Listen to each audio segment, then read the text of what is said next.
Chairman.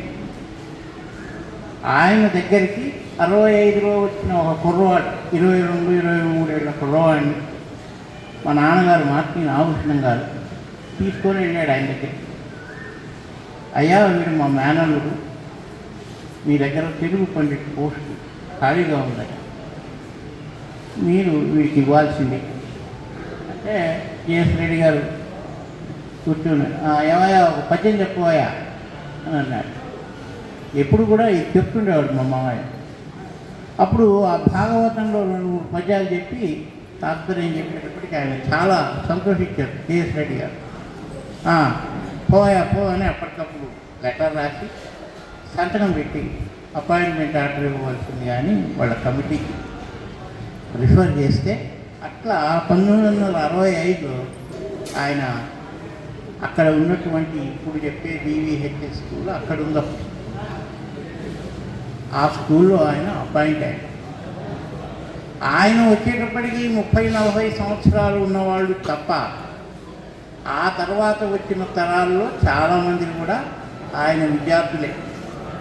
ఇవాళ 60 ఏళ్ళు ఉన్నవాళ్ళు, 60 ఏళ్ళు దాటిన వాళ్ళు కూడా ఆయన విద్యార్థులు ఉన్నారు. ఆ మొదటి తరం వాళ్ళు చాలామంది. ఇక ఆ రోజుల్లో చాలా కష్టాలు ఉండేవి, జీతాలు చాలా తక్కువ కదా. ఆయన మొదలు కాకిరాయి, ఆ రోజుల్లో కాకిరాయి అనేవాడు, ఐరన్ స్టోన్ ఓర్ అన్నమాట. ఆ జగ్గయ్యపేట ప్రాంతంలో దొరికేది. ఆ ఓర్ నుంచి కాకిరాయి తీసేవాడు. దాంట్లో పనిచేశాడు ఆయన ఆ రోజుల్లో 30-40 రూపాయలు. ఆ తర్వాత ఆయన వివాహం అయింది. ఆ వివాహం అయిన తర్వాత ఇంకా లాభం లేదు, మనం ఏదో ఒక ఉద్యోగం వెతుక్కోవాలని ఆయన వచ్చాడు. అట్లా ఇక్కడ ఉపాధ్యాయుడిగా ఆయన స్థిరపడ్డాడు. ఆయన్ని అత్యంత సమీపంలో నుంచి చూసిన వ్యక్తి నేను. వాళ్ళ కుటుంబంలోని వ్యక్తులు కాక, అంటే వాళ్ళ కుటుంబంలో వారి సంతానం మొత్తం నాకంటే చిన్నవాళ్ళే కాబట్టి ఆయన భార్య తర్వాత అత్యంత సమీపంగా ఆయన వ్యక్తిత్వం కానీ, కష్ట నష్టాలు కానీ, ఆయన ఆవేదన కానీ అతి దగ్గరగా చూసిన వ్యక్తి నేను. ఎందుకంటే ఆల్మోస్ట్ బడిలో ఉన్న సమయం తప్ప 24 గంటలు నేను వాళ్ళ ఇంట్లోనే ఉండేవాడిని, పక్కనే ఉండేవాడిని. అప్పుడు నాకు 8-9 ఏళ్ళు ఉండేవి, ఆయనకి 24 సంవత్సరాలు. ఆ రేకుల కింద ఇట్లా మొహరం ఉంటే మొహరం పట్టుకొని నిలబడి నాకు అన్నీ చెప్తుండేవాడు. ఆ కష్ట నష్టాలు, ఆయన ఆవేదన, అదంతా. నా వయసు 9, ఆయన వయసు 24. నాకు కొన్ని అర్థమయ్యాయి, కొన్ని అర్థం కావు. అంటే ఆయన పడ్డ కష్టాలు మొత్తం కూడా ఆవేదన అట్లా రిలీజ్ చేస్తుండేవాడు అనమాట, స్ట్రెస్ రిలీజింగ్గా. అట్లా ఆ కష్టాల్లో ఒక కష్టం నాకు చెప్పేవాడు. అప్పుడు ఆ వయసులో కూడా నాకు ఏడుపు వచ్చింది. పెళ్ళైన తర్వాత ఈ ఆర్థిక బాధల వల్ల ఈ కాకిరాయి ఉద్యోగంలో 30-40 రూపాయలు ఏమో ఇచ్చేవాడు. అప్పుడు చెప్పాడు నాకు, నా వయసు 9. అప్పుడు నాకు కొద్దిగా అర్థమైంది. అరే నరసింహమూర్తి, నేను పెళ్ళైన తర్వాత 4-5 సంవత్సరాలు రోజు గుడి దగ్గర నిలబడి ఆ ధ్వజస్తంభం దగ్గర శివుడికి ఏడుస్తూ చెప్పేవాడిని రా, నాకు ఇప్పట్లో పిల్లల్ని ఇవ్వకు స్వామి, నాకు ఇప్పట్లో సంతానాన్ని ఇవ్వకు స్వామి అని నేను దండం పెట్టేవాడిని రా. అలా ఉండేది నా ఆర్థిక పరిస్థితి అని చెప్పేవాడు. అట్లా ఆయన ఒక విద్యారంగమే కాకుండా కళారంగం, చాలామందికి మా వయసు వాళ్ళకు తెలిసి అనుకుంటా, అరుణోదయ నాట్య కళామండలం ఉండేది మా చిన్నప్పుడు. పశ్చా గోపిరెడ్డి గారు, వెంకయ్య సారు, ఇంకా చాలా గొప్ప గొప్ప వాళ్ళందరూ, చాలా మంచి కళాకారులందరూ దాంట్లో నాటకాలు వేసేవాళ్ళు. నా అదృష్టం ఏంటంటే వీళ్ళందరితో 10th క్లాస్లో 73లో ఉన్నప్పుడు, అప్పుడు జైపాల్ అని ఒక జయరాజ్, ఒక పెద్ద ఆర్టిస్ట్ ఉండేవాడు, జయరాజ్ గారు, పెద్ద పాటగాడు, పద్యం, ఆయన కూడా వచ్చాడు. ఆ చర్చిలో మేము నాటకం వేసాం. పశ్చా గోపిరెడ్డి గారు, ఈ తెలుగు పంతులు గారు, నేను బాల రాకుమారుడి గారు, వాళ్ళందరితో కలిసి వేసే అదృష్టం కూడా నాకు దక్కింది. ఆయన ఒక కళారంగంలోనే కాకుండా ఆర్ట్ వేసేవాడు. ఇప్పుడు కొత్త చర్చిని చూడని వాళ్ళు, పాత చర్చిని చూసిన వాళ్ళు ఎవరన్నా ఉంటే మీకు ఆ చర్చిలో పైన ఆర్ట్ వేసి ఉంటాయి, బొమ్మలు, యేసునాథ స్వామి, మరియమ్మ, అటువంటి వాళ్ళకు సంబంధించిన ఆర్ట్ ఉండేది. ఆ ఆర్ట్ రూఫ్ మీద వేయాలి, నిచ్చెన కట్టుకొని ఆ రూఫ్ మీద ఆ బొమ్మలు వేసి తెలుగు పంతులు గారు అప్పట్లో. ఆయన అంత కష్టపడేవాడు, ఏ రంగం తీసుకున్నా కానీ నిత్య కృషి వాడు. చనిపోయే వరకు కూడా ఒక 4 నెలల ముందే ఆయన కాస్త కదలికలు తగ్గిపోయినాయి, మంటం వరకే పరిమితం అయ్యాడు. పోయిన సంవత్సరం వరకు కూడా ఆయన ఏ పుస్తకం తీసుకున్నా అది పూర్తయ్యే వరకు వదిలిపెట్టేవాళ్ళు. నిత్య కృషి వాళ్ళు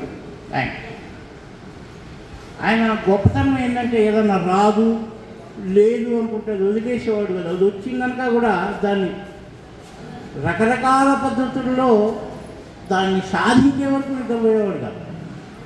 ఆయనకు వచ్చిన కొత్తలో ఇంగ్లీష్ భాష మీద అంత పట్టు ఉండేది కాదు. ఇంగ్లీష్ భాష నుంచి ఇబ్బంది పడేవాడు. డిక్షనరీ పెట్టుకొని రోజు ఒక 2-3 పేజీలు పదాలు రాసేవాడు. నాకు బాగా ఆయన రైటింగ్ చాలా బాగుంటుంది, ఇంగ్లీష్ కానీ తెలుగు కానీ రాసేవాడు. ఒక 20 పేజీలు రాసేవాడు అనమాట. అట్లా అలవాటు కావాలి. ఇక సంస్కృతం అంటే సంస్కృత భాష గురించి మనకు పెద్దగా ఇక్కడ పరిచయం లేదు కాబట్టి ఆయన యొక్క విద్వత్తు గురించి మనకు తెలియదు. కానీ ఆయన సంస్కృతంలో కూడా దిట్టే. ఆయన దగ్గరికి ఎంఏ సంస్కృతి, బిఏ సంస్కృతి తెప్పించుకోవడానికి చాలామంది వచ్చేవాడు. అంటే సాక్షాత్తు ఆయన బీఈడి ట్రైనింగ్ చేయడానికి పోతే వరంగల్లో అక్కడ ఉన్నటువంటి అప్పుడు లేడీ ఆఫీసర్ ఎవరైతే ఉందో ఆమె ఆయన చేత పద్యాలు సంస్కృతం చెప్పించుకునేదట. ఆయన చెప్పాడు ఎన్న. ఇక తెలుగులో ఆయన పద్యపు నడక అనేది ఆయన తెలుగున్న ప్రతి వాళ్ళు కూడా ఆయన ఎలా పాడతాడో అలానే పద్యం చెప్పాలా అని తాపత్రయపడేవాళ్ళు అన్నమాట.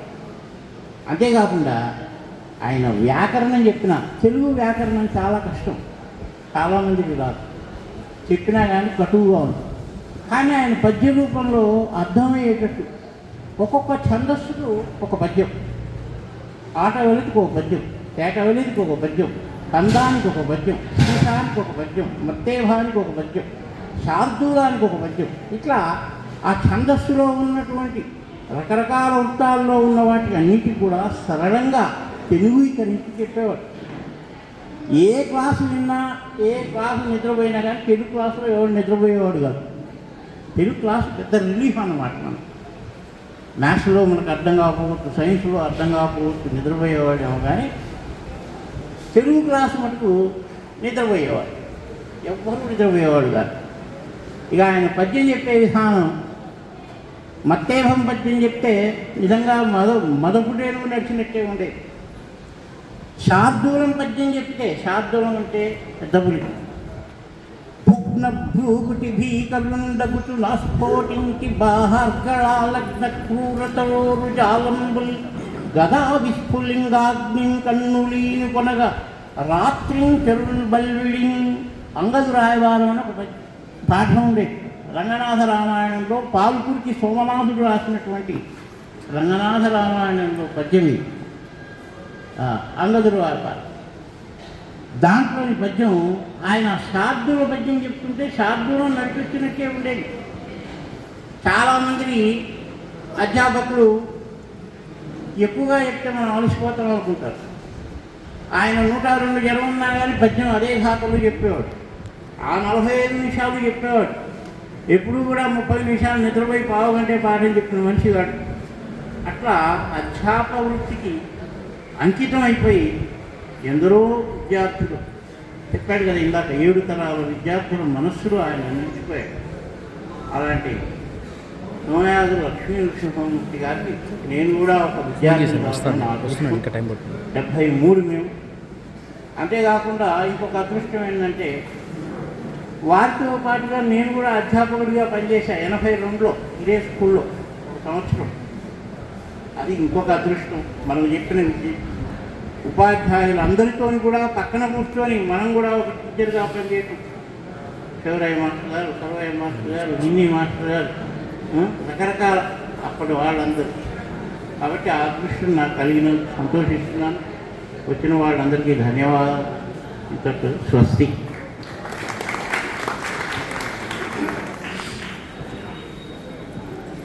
మా నాన్నగారికి అయితే ఎలా మంచి మంచి సలహాలు ఇచ్చి వారి సూచనలు మీరు ఎలా పాటించేవారు, మీరు వారి సూచన అలా పాటించేవాళ్ళు. ముందు కూడా మాకు కూడా అలా ఉత్తమ సలహాలు ఇస్తూ మమ్మల్ని ముందు నడిపించవలసిన బాధ్యత మేనమామగా మీ భుజస్కంధాలపై ఉందని మనస్ఫూర్తిగా కోరుకుంటూ, ఈనాటి సభా కార్యక్రమం చేసినటువంటి 50 మందిలో దయచేసి కాలాతీతమైంది కాబట్టి మాట్లాడదలుచుకునేటువంటి పెద్దలు ఒక్క నిమిషం తీసుకొని మాట్లాడవలసిందిగా కోరుతూ ఉన్నాం. రావాల్సిందిగా ఆహ్వానిస్తూ ఉన్నాం. రామారావు.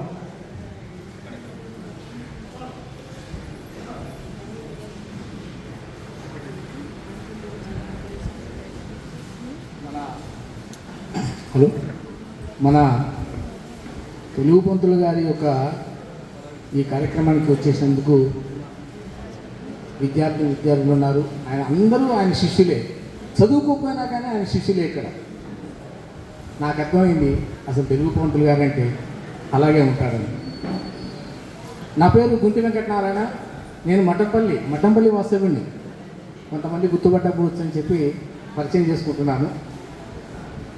నాకు తెలుగు పంతులు గారు అంటే మొట్టమొదటిగా 7వ తరగతిలో మహాభారతం గురించి రాసినటువంటి వ్యాసుడు రాసినటువంటి ఒక పద్యాన్ని చదివి వినిపించాడు. తెలుగు పంతులు గారు ఇలా ఉంటాడా అన్నది అప్పుడు గుండెలు హత్తుకపోయింది. ఈనాటి కూడా తెలుగు మాస్టర్ అంటే అదే ఎప్పటికీ గుండెల్లో లబ్ధమంటుంది ఆ పద్యం. ఒక్క నిమిషంలో చెప్పేస్తాను, ముగిస్తాను. తెలుగు పంతులు గారు అంటే ఇలా ఉంటారు అన్నట్టు. అమిత ఖ్యానక శాఖలం వలచి వేదార్థామలఛాయమై సుమహావర్గ చతుష్క పుష్ప వితతిన్ శోభి కృష్ణార్జునోత్తమ నానాగుణ కీర్తనార్థ ఫలమై ద్వైపాయనో జాత మహాభారత పారిజాత మమురును ధాత్రీసురప్రాధ్యమై అనగానే తెలుగు పంతులు గారు నా గుండెలో ఉంటాడు. అది ఏ పద్యం ఉన్నా కానీ నాకు తెలుగు పంతులు గారు అంటే ఎప్పటికీ చిరస్మరణీయులు. నేను ఆయన శిష్యునైనందుకు నిజంగా మనస్ఫూర్తిగా కృతజ్ఞతలు.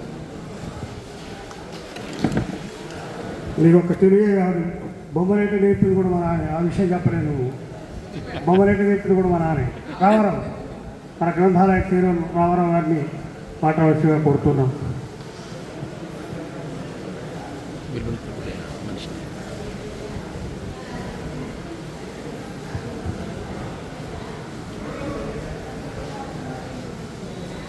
వేదిక మీద అలంకరించినటువంటి గౌరవనీయులు మాజీ సర్పంచ్ బన్నీ శ్రీనివాసరెడ్డి గారికి, అలాగే గ్రామ పెద్దలు కండి వెంకన్న గారికి, అలాగే కోటయ్య సార్ గారికి, మరి పెద్దలకు, ఇక్కడ వేదిక ముందు ఆశీస్సులున్నటువంటి గ్రామ పెద్దలు,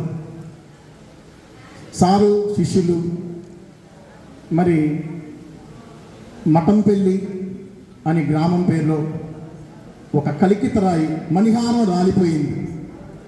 మరి అట్లాంటి మణిహారం మరి మరో జన్మలో ఇక్కడ జన్మించాలంటే అది పూర్వజన్మ సుకృతం.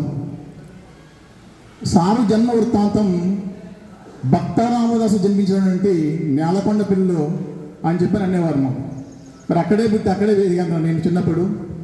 మరి ఆ భక్త రామదాసు తిరిగి వచ్చి భద్రాచలాన్ని ఏ విధంగా ఆ రాములవారి సన్నిధిలో ఈరోజు ప్రపంచవ్యాప్తంగా డెవలప్ చేసిందో, మరో భక్త రామదాసు వచ్చి ఈ మఠంపల్లిని మరి ఈరోజు ఎన్నో రాష్ట్రాలలో, ఉభయ తెలుగు రాష్ట్రాలలో వ్యాఖ్యాతగా, కవిగా, రచయితగా, ఒక తెలుగు పండితుగా, ఒక పెద్ద ఆర్టిస్ట్గా, మరి అట్లాంటి మహానుభావుడు, అలాగే ఇందాక సార్ చెప్పినట్టుగా డ్రాయింగ్ మాస్టర్గా, ఒక మనిషిలో బహుముఖ కోణాలు ఉండటం అనేది చాలా అరుదు. అది వాళ్ళ తల్లిదండ్రులు చేసుకున్న పుణ్యం. ఆ మహానుభావుడు ఈ మఠంపల్లి పాదధూళి తాకిన ప్రదేశంలో మరి తిరిగి మాలాంటి స్టూడెంట్స్ ఆయన దగ్గర చదువుకోవటం అనేది నిజంగా మా పూర్వజన్మ సుకృతం. మరి అట్లాంటి మణిహారాన్ని కోల్పోయింది మఠంపల్లి. ఇంకో గొప్ప విషయం ఏంటంటే, చిన్నప్పుడు కూడా మేము అనుకరించేవాళ్ళం సార్ని. ఇన్ని కోణాలు ఒక వ్యక్తులు ఉన్నప్పుడే ఇందులో కొన్నైనా నేర్చుకోగలుగుతామా లేదా. నేను సార్ని అనుకరించేవాడిని. సారు భాషని, పద్యాన్ని, చెప్పే విధానాన్ని. నేను 6th క్లాస్ కంటే sir student, 6th to 10th. అక్కడి నుంచి నేను సార్ దగ్గర కళారంగంలో తన ముందు ప్రమోట్ కావడం కోసం ఒక 5 సంవత్సరాలు పెట్టింది నాకు. 89, 90 6th క్లాస్లో నేను 84, 85లో జాయిన్ అయినా. స్కూల్ ఇనాగ్రేషన్, ఇప్పుడు కట్టిన బిల్డింగ్ అనేది కొత్తగా ఇనాగ్రేట్ అయింది 89లో. మేము 10th క్లాస్లో ఉన్నాం. సార్ నేను కూడా కళాకారుని, నాకు ఛాన్స్ ఇవ్వండి సార్ అని చెప్పిన. అరే అది పెద్ద వేదిక, బిషప్ గారు పెద్దలందరూ వచ్చేది, బోర్డింగ్ వాళ్ళు ఎక్కువ మా చేతులు ఉంటారు కాబట్టి బ్రదర్లు వాళ్ళకి ఎక్కువ ప్రిఫరెన్స్ ఇస్తారా, డేస్ కాలర్స్కి అవకాశం ఉంటుందంటే నాకు చిన్న అవకాశం వేయండి సార్ ఈ వేదిక మీద అని చెప్పి పెట్టాడు. కుమార్ సార్ నిన్ను కలువు అన్నాడు. కుమార్ సార్ కల్చరల్ ఇన్ఛార్జ్ ఉండేది. సార్ని పోయి కలిసిన తర్వాత ఛాన్స్ లేదా ప్రతాప్ రెడ్డి బ్రదర్ని అడగాలని చెప్పాను. నాకు ఒక చిన్న ఛాన్స్, 1 నిమిషం ఛాన్స్ ఇవ్వండి సార్, అవకాశం ఉంటే చేస్తానని చెప్పింది. ఫస్ట్ స్క్రూట్నీలోనే 3 జడ్జెస్ కూర్చున్నారు, Ludireddy sir, Telugu sir, Kumar sir. First selection తీసుకొచ్చి 6 ప్రోగ్రాంలు పెట్టారు. నాకు ఒక చిన్న ప్రోగ్రాం కోసం ఉంటే 6 ఐటమ్స్లో నన్ను పెట్టారు. అందులో తప్పిపోయిన కుమారుడు అనే నాటిక ఒకటి ఉంది, మెయిన్ నాటిక. అది బిషప్ గారి ముందు, ప్రొఫెసర్ ముందు వారి నాటిక. ఆ నాటికతో నా జీవితం కళారంగం స్టార్ట్ అయింది. నాకు 4th క్లాస్లో వెంకటేష్ సార్ నా గురువు. ఆయన మొదలుపెట్టిండు, దాన్ని ముందు పుల్లం చేసిండు తెలుగు సారు. అక్కడి నుంచి జోజి గారు. మరి రక్తపిపాస అనే నాటకాన్ని పశ్య గోపిరెడ్డి గారు ఎంతో కష్టపడి సుమారు 7-8 సంవత్సరాలు కష్టపడి తెలుగు సారు వాళ్ళిద్దరూ మిళితమై రాసినటువంటి కవిత అదే కారుణ్య కిరణం, క్రైస్తవ నాటకం, జీసస్ చరిత్ర. ఈ నాటకాన్ని ఒక ఛాన్స్ అని అడిగే పెద్ద దగ్గర కలిసి ఈ ఉభయ తెలుగు రాష్ట్రాల్లో ఆయనతో కలిసి ఆడే ప్రదర్శనకి నాకు హీరో పాత్రని ఈరోజు ఉభయ తెలుగు రాష్ట్రాల్లో ఆ పెద్ద మనిషితోని, ఆ మహానుభావుడితో కలిసి నటించే భాగ్యానికి నేను జన్మదా హృదయం. నిజంగా అంత పెద్ద ఆయనతో నటించినా నేను అని చెప్పనేది నాకు నిజంగా నా పూర్వజన్మ సుకృతం. మరి అట్లాంటి మహానుభావుడు బహుముఖ కోని ఈరోజు మన మధ్య లేకపోవడం అనేది మాకు చాలా బాధాకరమైన విషయం. నేను ఎప్పుడు కలిసినా కానీ ఇంకా కళారంగం నడుస్తుందరా, ఆడుతుండ్రా, ఉభయ తెలుగు రాష్ట్రాలు ఎక్కడ ఆడుతున్నారు, నాకు ఛాన్స్ ఉంటే నన్ను కూడా పిలువురా, నేను కూడా వస్తానని చెప్పని ఈ వయసులో కూడా మమ్మల్ని అడిగేవాళ్ళు. అంటే నిత్య కృషి వలుడు సారు ఏ పని చేసినా కానీ నిజంగా చాలా సిస్టమేటిక్గా పరిపూర్ణంగా చేసేవాళ్ళు. మరి ఎన్టీ రామారావు గారు, నాగేశ్వరరావు గారు ఆడినట్టు వేదికల మీద మరి తెలుగు సార్తో మేము కలిసి ఆడటం అనేది నిజంగా చాలా అదృష్టం. ఇదే విజయవాడలో కొన్ని లక్షల మంది గుండల మాత చర్చి పండగ ఉండేది. చాలా లక్షల మంది, 2-3 లక్షల మంది మినిమం ఆ పండగకు వస్తారు. అట్లాంటి వేదిక మీద మేము వెళ్ళడం జరిగింది. మాకు సుమారు 5 సంవత్సరాలు పెట్టింది ఆ వేదిక దొరకడం కోసం. పర్మిషన్స్ రాదంత ఈజీగా, 1 or 2 years ముందు మనకి ఎన్రోల్ చేసుకోవాలి అక్కడ. అట్లాంటి వేదిక మీద మాకు అవకాశం రావడం జరిగింది. మన కళారంగానికి అరుణోదయ నాట్య కళా మండలి మరియు నిర్మల హృదయ నాట్య కళా మండలి. ఆ వేదిక మీదకి వెళ్ళిన తర్వాత జయరాజ్ గారిని మీ పేరే వింటారు. ఉభయ తెలుగు రాష్ట్రాల్లో అట్లాంటి పండితుడు, పద్య గాయకుడు ఇంకెవరు లేరు. గండపిండరం దొరికి ఉభయ తెలుగు రాష్ట్రాల్లో మహానుభావుడు జయరాజ్ గారు. మా ముందు జయరాజ్ గారి ప్రోగ్రాం ఉంది. జయరాజ్ గారు గ్రీన్ రూమ్లోకి వచ్చి అడిగారు, మరి ఇక్కడ తెలుగు పండిట్ గారు ఎవరు అని చెప్పంటే సార్ని తీసుకెళ్ళి నేను గ్రీన్ రూమ్లో పరిచయం చేశాను. నేను 2 చేతులు దండం పెట్టిన సార్ చూడంతోనే.